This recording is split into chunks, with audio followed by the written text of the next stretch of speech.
Hello guys, welcome back to my channel soulful tarot 777. ಇವತ್ತಿನ topic ಬಂದು you versus them. ನಿಮ್ಮ ಭಾವನೆ ಏನಿದೆ ಅಂಡ್ ನಿಮ್ಮ ವ್ಯಕ್ತಿ ಮೇಲೆ ಅಂಡ್ ನಿಮ್ಮ ವ್ಯಕ್ತಿಗೆ ನಿಮ್ಮ ಮೇಲೆ ಏನ್ ಫೀಲಿಂಗ್ಸ್ ಇದೆ ಅಂತ ಚೆಕ್ ಮಾಡೋಣ. ವಿಡಿಯೋ ಸ್ಟಾರ್ಟ್ ಮಾಡಕ್ ಮುಂಚೆ ಇನ್ನೂ ಯಾರೆಲ್ಲ ನನ್ನ ಚಾನಲ್ನ ಸಬ್ಸ್ಕ್ರೈಬ್ ಮಾಡ್ಕೊಳ್ದೆ ನೋಡ್ತಾ ಇದ್ದೀರಾ, ದಯವಿಟ್ಟು ಸಬ್ಸ್ಕ್ರೈಬ್ ಮಾಡ್ಕೊಂಡು ನೋಡಿ. ಹಾಗೆ ಲೈಕ್ ಮಾಡಿ, ಶೇರ್ ಮಾಡಿ, ಕಮೆಂಟ್ ಮಾಡಿ. ಕನ್ಫ್ಯೂಷನ್ಸ್ ಇದೆ, ಕ್ಲಾರಿಟಿ ಬೇಕು, ಪರ್ಸನಲ್ ರೀಡಿಂಗ್ಸ್ ಬೇಕು ಅಂತಂದ್ರೆ ಡಿಸ್ಕ್ರಿಪ್ಷನ್ ಬಾಕ್ಸ್ ಅಲ್ಲಿ ಹಾಗೂ ವಿಡಿಯೋ ಟೈಟಲ್ ಅಲ್ಲಿ ನಂಬರ್ನ ಮೆನ್ಷನ್ ಮಾಡಿರ್ತೀನಿ. ಆ ನಂಬರ್ಗೆ ನೀವು ವಾಟ್ಸಪ್ ಅಥವಾ ಕಾಲ್ ಮಾಡಿ ರೀಡಿಂಗ್ಸ್ ನ ಬುಕ್ ಮಾಡ್ಕೊಳ್ಬಹುದು. ಇವತ್ತು ನನ್ನ ವಾಯ್ಸ್ ಸ್ವಲ್ಪ ಚೇಂಜಸ್ ಇದೆ, ಸ್ವಲ್ಪ ಅಡ್ಜಸ್ಟ್ ನ ಮಾಡ್ಕೊಳ್ಳಿ. ಓಕೆನಾ? ವಿಡಿಯೋ ಸ್ಟಾರ್ಟ್ ಮಾಡೋಣ. ಅಂಡ್ ಇದು ಜನರಲ್ ರೀಡಿಂಗ್ ಆಗಿರುತ್ತೆ. ರೆಸೊನೇಟ್ ಆದ್ರೆ ಮಾತ್ರ ತಗೊಳ್ಳಿ, ಇಲ್ಲ ಅಂದ್ರೆ ಬಿಟ್ಬಿಡಿ. ಫೋರ್ಸ್ಫುಲಿ ನಿಮ್ಮನ್ನ ನೀವು ಈ ರೀಡಿಂಗ್ಗೆ ಫಿಟ್ ಮಾಡ್ಕೊಳ್ಬೇಡಿ. ಓಕೆನಾ? ಸ್ಟಾರ್ಟ್ ಮಾಡೋಣ. ಯೂನಿವರ್ಸ್ ನನ್ಗೆ ಇಲ್ಲಿ ಕ್ಲಾರಿಟಿ ಕೊಡಿ. ನನ್ನ ವ್ಯೂವರ್ಸ್ ಅವರಿಗೆ ಅವರ ವ್ಯಕ್ತಿ ಮೇಲೆ ಏನ್ ಫೀಲಿಂಗ್ಸ್ ಇದೆ ಅಂಡ್ ಅವರ ವ್ಯಕ್ತಿಗೆ ಇವ್ರ ಮೇಲೆ ಏನ್ ಫೀಲಿಂಗ್ಸ್ ಇದೆ, ಮ್ಯೂಚುವಲಿ ಇವ್ರಿಬ್ರಲ್ಲೂ ಹೇಗಿದೆ ಸಿಚುವೇಶನ್ಸ್, ಫೀಲಿಂಗ್ಸ್ ಅಂತ ತಿಳಿಸಿ.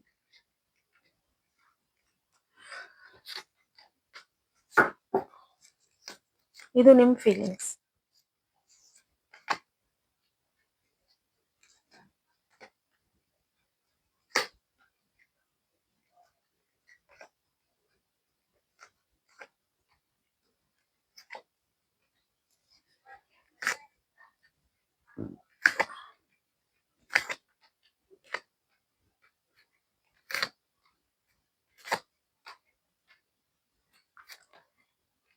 ಓಕೆ, ಇದು ನಿಮ್ಮ ವ್ಯಕ್ತಿಯ ಫೀಲಿಂಗ್ಸ್. ಓಕೆನಾ? ನಿಮ್ಗೆ ಫಸ್ಟ್ ನಿಮ್ ಫೀಲಿಂಗ್ಸ್ ನೋಡೋದಾದ್ರೆ, ನಿಮ್ ವ್ಯಕ್ತಿ ಮೇಲೆ ನಿಮ್ಗೆ ಕನ್ಫ್ಯೂಷನ್ಸ್ ಅನ್ನೋದು ಜಾಸ್ತಿ ಇದೆ. ನೀವು ಆ ವ್ಯಕ್ತಿಗೋಸ್ಕರ ವೇಟ್ ಮಾಡ್ಬೇಕಾ ಅಥವಾ ಮೂವ್ ಆನ್ ಆಗ್ಬೇಕಾ? ನಿಮ್ ಲೈಫಲ್ಲಿ ನೀವು ಮೂವ್ ಆನ್ ಆಗ್ಬೇಕಾ ಅಥವಾ ಈ ವ್ಯಕ್ತಿಗೆ ವೇಟ್ ಮಾಡ್ಬೇಕಾ ಅನ್ನೋ ಆಲೋಚನೆನಲ್ಲಿ ನೀವು ತುಂಬಾ ಇದೀರಾ. Juggling phase. ನಿಮಗೆ ಈಗೀಗ ಅನ್ನಿಸ್ತಿದೆ ಈ ವ್ಯಕ್ತಿ ಎಲ್ಲಿ ನನ್ನನ್ನ ಯೂಸ್ ಮಾಡ್ಕೊಂಡ್ ಬಿಟ್ಬಿಟ್ರ ಅನ್ನೋದು. ಈವನ್ ಇಲ್ಲಿ ಅವರ ಫೀಲಿಂಗ್ಸ್ ನೋಡೋದಾದ್ರೆ ಆ ವ್ಯಕ್ತಿಗೂ ನೀವಂದ್ರೆ ಇಷ್ಟ ಇದ್ದೀರಾ ಅನ್ನೋದು ಕಾಣ್ತಿದೆ. ಆಕ್ಷನ್ಸ್ ನ ತಗೊಳ್ಬೇಕು ಅಂತ ಎಷ್ಟೋ ಸರಿ ಅನ್ಕೊಳ್ತಾರೆ, ಬಟ್ ಅಲ್ಲಿ ಆಗ್ತಾ ಇಲ್ಲ. ಒಂದು ಫ್ಯಾಮಿಲಿ ರೆಸ್ಪಾನ್ಸಿಬಿಲಿಟಿ ಅನ್ನೋದು ಆ ವ್ಯಕ್ತಿನ ಕಂಟ್ರೋಲ್ ಮಾಡ್ತಾ ಇದೆ. ಓಕೆನಾ? ಅವರಿಗೆ ಪ್ರತಿ ಸಲ ಅನ್ಸುತ್ತೆ ನೀವೇ ಇಂಪಾರ್ಟೆಂಟ್ ಇದ್ದೀರಾ ಇಲ್ಲಿ ಅಂಡ್ ಈ ರಿಲೇಶನ್ಶಿಪ್ ನ ಗ್ರೋತ್ ಮಾಡ್ಬೇಕು, ಆಕ್ಷನ್ಸ್ ನ ತಗೊಳ್ಬೇಕು, ಒಂದು ಫ್ಯಾಮಿಲಿ ಆಗಿ ಮಾಡ್ಕೋಬೇಕು ಅನ್ನೋದು ತುಂಬಾನೇ ಅನ್ನಿಸ್ತಿದೆ. ಬಟ್ ಸ್ಟಿಲ್ ಇಲ್ಲಿ ಆ ರೀತಿ ಮಾಡೋದಿಕ್ ಆಗ್ತಾ ಇಲ್ಲ. ಅದೇ ಹೇಳದ್ನಲ್ಲ, ಅವ್ರ ಫ್ಯಾಮಿಲಿನಲ್ಲಿ ಇರೋಂತ ರೆಸ್ಪಾನ್ಸಿಬಿಲಿಟೀಸ್ ಆಗಿರ್ಬೋದು ಅಥವಾ ಫೈನಾನ್ಷಿಯಲಿ ಇನ್ನೇನೋ ಮಾಡ್ಬೇಕಾಗಿದೆ, ಇದು ಅವ್ರನ್ನ ಕಂಟ್ರೋಲ್ ಮಾಡ್ತಿದೆ. ಆರ್ಎಲ್ಸ್ ಈ ವ್ಯಕ್ತಿಗೆ ಫಸ್ಟ್ ಮದ್ವೆ ಆಗಿದ್ದು ನೀವು ಏನಾದ್ರೂ ಸೆಕೆಂಡ್ ಆಪ್ಷನ್ ಅಲ್ಲಿ ಇದ್ದೀರಾ ಅಂತಂದ್ರೆ ಅವರಿಗೆ ಫ್ಯಾಮಿಲಿ ಅನ್ನೋದಿದೆ. ಸೊ ಅಲ್ಲಿ ಅವ್ರಿಗೆ ಜವಾಬ್ದಾರಿ ಅನ್ನೋದಿದೆ. ಸೊ ಅದು ಸಹ ಅವ್ರನ್ನ ಕಂಟ್ರೋಲ್ ಮಾಡ್ತಿದೆ. ಈ ರೀತಿ ರಿಲೇಶನ್ಶಿಪ್ ಅಲ್ಲಿ ಇದ್ರಿ ಅಂತಂದ್ರೆ ನಿಮ್ದು ತಪ್ಪಾಗುತ್ತೆ. ನೋಡಿ, ನೀವು ಮೂವ್ ಆನ್ ಆಗೋದಕ್ಕೆ ಟ್ರೈ ಮಾಡಿ. ಓಕೆನಾ? ಕ್ಲಾರಿಫೈ ಮಾಡೋಣ. ಯೂನಿವರ್ಸ್ ನನ್ಗೆ ಇಲ್ಲಿ ಈ ಕಾರ್ಡ್ಸ್ ನ ಕ್ಲಾರಿಫೈ ಮಾಡ್ಕೊಡಿ.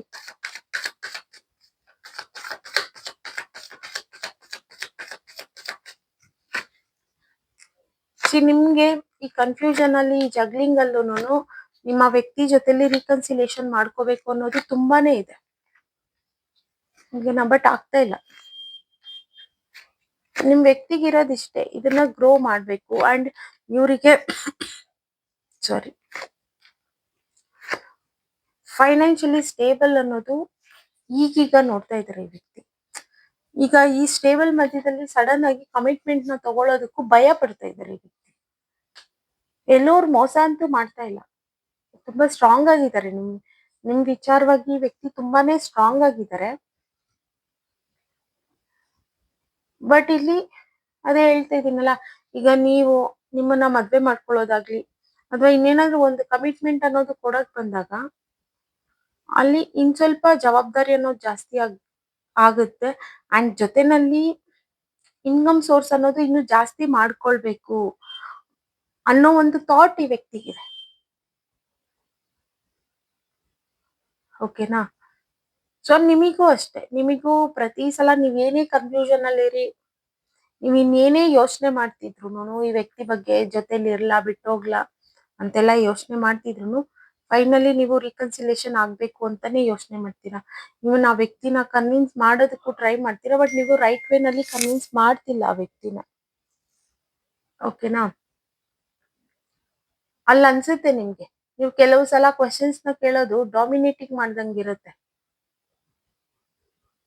ನಿಮಗೂ ಡೌಟ್ ಇದೆ ಆ ವ್ಯಕ್ತಿ ಜಸ್ಟಿಸ್ ಮಾಡ್ತಾರಾ ಇಲ್ವಾ ಈ ರಿಲೇಶನ್ಶಿಪ್ ನ ಅನ್ನೋ ಈ ಡೌಟ್ಸ್ ಗಳೆಲ್ಲ ನಿಮ್ಮನ್ನ ಡಾಮಿನೇಟ್ ಮಾಡೋ ರೀತಿಲಿ ನಿಮ್ಮನ್ನ ಟರ್ನ್ ಮಾಡ್ತಾ ಇದ್ದಾರೆ.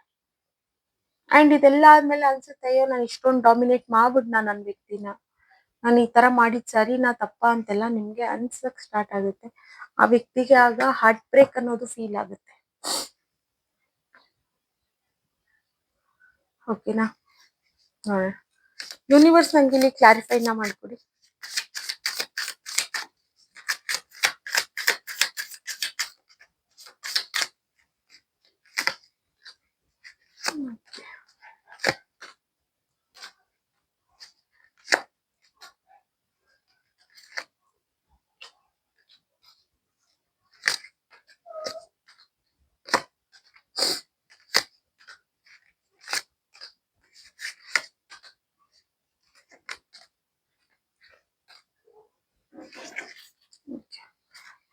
ಅವರಿಗೂ ಅರ್ಥ ಆಗ್ತಿದೆ, ಅವರ ತಪ್ಪುಗಳು ಅವರಿಗೂ ಅರ್ಥ ಆಗ್ತಾ ಇದೆ. ಒಂದು ಟೈಮ್ ಅನ್ನೋದು ಕೊಡ್ತಾ ಇಲ್ಲ, ಅಂಡ್ ಜೊತೆನಲ್ಲಿ ಅವರ ಫೋಕಸ್ ಅನ್ನೋದು ಅವರ ಕೆರಿಯರ್ ಮೇಲೆನೆ ಇದೆ, ನಿಮ್ ಮೇಲೆ ಸ್ವಲ್ಪ ಕಮ್ಮಿ ಅನ್ನೋದು ಕಾಣ್ತದೆ. ಬಟ್ ಸ್ಟಿಲ್ ನೀವಂದ್ರೆ ತುಂಬಾನೇ ಇಷ್ಟ ಇದೆ. ಓಕೆನಾ? ಬಟ್ ಅವರು ಈಗೀಗ ಸಡನ್ ಆಗಿ ಸ್ಟೇಬಲ್ ಆಗಿದ್ರು ಬಟ್ ಸ್ಟಿಲ್ ಇನ್ ಕೆಲವು ಆಬ್ಸ್ಟಿಕಲ್ಸ್ ಅನ್ನೋದನ್ನ ಫೇಸ್ ಮಾಡ್ತಾ ಇದ್ದಾರೆ. ಒಂದು ನಾನು ಹೇಳಿದ್ದೆ, ಅವರ ಲೈಫಲ್ಲಿ ಅವ್ರಿಗೆ ಮದ್ವೆನೂ ಆಗಿರ್ಬೋದು ಅಂತ, ಅವ್ರ ಕಡೆ ಆಕ್ಷನ್ಸ್ ನ ತಗೊಳ್ಳೋದು ಜಾಸ್ತಿ ಇದೆ. ಆಕ್ಷನ್ಸ್ ಅನ್ನೋ ಸಿನ್ಸ್ ರೆಸ್ಪಾನ್ಸಿಬಿಲಿಟೀಸ್ ಅನ್ನೋದು ಜಾಸ್ತಿ ಇದೆ ಅವರಿಗೆ. ಅವ್ರಲ್ಸ್ ಮದ್ವೆ ಆಗಿಲ್ಲ, ನಿಮ್ಮ ವ್ಯಕ್ತಿನೂ ಸಿಂಗಲ್ ಅಂತಂದ್ರೆ ಇವರಿಗೆ ಇವ್ರ ತಂದೆ ತಾಯಿ ಆ ಮನೆ ಕಡೆ ಜವಾಬ್ದಾರಿ ಅನ್ನೋದು ಜಾಸ್ತಿ ಇದೆ ಅಂತ ಕಾಣ್ತಾ ಇದೆ. ಓಕೆನಾ? ನೀವು ತುಂಬಾ ಸಲ ನೀವು ಈ ಜಗ್ಲಿಂಗ್ ನಲ್ಲಿ ಇದ್ದೇ ಆ ವ್ಯಕ್ತಿನ ಕನ್ವಿನ್ಸ್ ಮಾಡೋದಕ್ಕೆ ಟ್ರೈ ಮಾಡ್ತೀರಾ, ಬಟ್ ಅದು ವರ್ಕ್ ಆಗ್ತಾ ಇಲ್ಲ. ಇಲ್ಲಿ ನೀವು ರೈಟ್ ವೇ ನಲ್ಲಿ ಕನ್ವಿನ್ಸ್ ನ ಮಾಡ್ತಾ ಇಲ್ಲ, ಅದು ಹೋಗ್ತಾ ಹೋಗ್ತಾ ಏನಾಗುತ್ತೆ, ಡಾಮಿನೇಟಿಂಗ್ ಹೋಗುತ್ತೆ. ಅಂದ್ರೆ ಸಡನ್ ಆಗಿ ನೀವು ಮಾತಾಡ್ತಾ ಮಾತಾಡ್ತಾ ಕೋಪ ಮಾಡ್ಕೊಂಡು ಅವ್ರ ಮೇಲೆ ಕಿರ್ಚಾಡೋದಿಲ್ಲ, ನೀವು ಹಿಂಗ್ ಮಾಡ್ಲೇಬೇಕು ಹೀಗ್ ಮಾಡ್ಲೇಬೇಕು ಅನ್ನೋ ರೀತಿಲಿ ನಡೀತಾ ಇದೆ ಅದು. ಆಗ ಈ ವ್ಯಕ್ತಿ ಸೈಲೆಂಟ್ ಮೋಡ್ಗೆ ಹೋಗ್ತಾರೆ ಅನ್ನೋದು ಕಾಣ್ತಾ ಇದೆ ಇಲ್ಲಿ. ಓಕೆನಾ? ಸೊ ಅವ್ರು ಆಕ್ಷನ್ಸ್ ನ ತಗೊಳ್ಳೋ ಚಾನ್ಸಸ್ ತುಂಬಾನೇ ಇದೆ. ವೇಟ್ ಮಾಡ್ತಾ ಇದ್ದಾರೆ, ವೇಟ್ ಅನ್ನೋ ಸೀನ್ಸ್ ಥಿಂಕ್ ಮಾಡ್ತಿದ್ದಾರೆ, ಏನ್ ಮಾಡೋಣ ನಿಮ್ ವಿಚಾರವಾಗಿ ಅಂತ ಅವರು ತುಂಬಾನೇ ಥಿಂಕ್ ಮಾಡಿ ಆಕ್ಷನ್ಸ್ ನ ತಗೊಳ್ಳೋ ಚಾನ್ಸಸ್ ತುಂಬಾನೇ ಇದೆ ಇಲ್ಲಿ. ಓಕೆನಾ? ಗೈಡೆನ್ಸ್ ನ ನೋಡೋಣ. ಯೂನಿವರ್ಸ್ ಓವರ್ ಆಲ್ ಈ ರೀಡಿಂಗ್ ಮೇಲೆ ಗೈಡೆನ್ಸ್ ನ ಕೊಡಿ.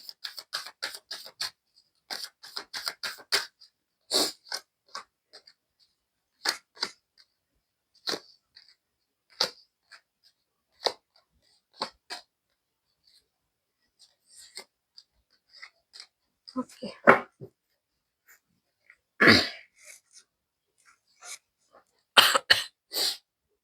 ಓಕೆ, ಇಲ್ಲಿ ಈ ವ್ಯಕ್ತಿನೂ ಸಹ ಇಲ್ಲಿ ತುಂಬಾನೇ ಡೀಪ್ ಆಗಿ ಹರ್ಟ್ ಆಗಿದ್ದಾರೆ.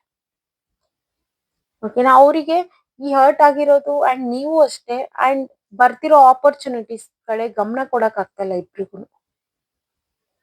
ಓಕೆನಾ? ಏನಾಗುತ್ತೆ, ಜಸ್ಟಿಸ್ ಆಗುತ್ತಾ, ಇದು ಮದ್ವೆ ಆಗುತ್ತಾ ಅನ್ನೋ ರೀತಿ ನೀವೆಲ್ಲ ಯೋಚನೆ ಮಾಡ್ತಾ ಇದ್ದೀರಾ. ಈ ರೀತಿ ಯೋಚನೆ ಮಾಡ್ಕೊಂಡಿರೋ ಬದಲು ಕೂತು ಮಾತಾಡಿ ಅಲ್ಲಿ ಒಂದು ಡಿಸೈಡ್ ಮಾಡೋದು ಒಳ್ಳೇದು. ಸಪೋಸ್ ಆ ವ್ಯಕ್ತಿಗೆ ಮದ್ವೆ ಆಗಿದೆ, ಅವರಿಗೂ ಫ್ಯಾಮಿಲಿ ಇದೆ ಅಂತಂದ್ರೆ ಅವ್ರನ್ನ ಬಿಟ್ಬಿಡಿ, ಅವ್ರ ಲೈಫಲ್ಲಿ ಅವ್ರು ಇರ್ಲಿ. ಈಗ ಅವ್ರಾಗ ಅವ್ರು ಬಂದ್ರು ಒಪ್ಕೊಳ್ಳೋದಕ್ ಹೋಗ್ಬಿಡಿ, ಅದೆಲ್ಲ ಯಾವತ್ತಿದ್ರು ಪ್ರಾಬ್ಲಮ್ಸ್ ಅದು.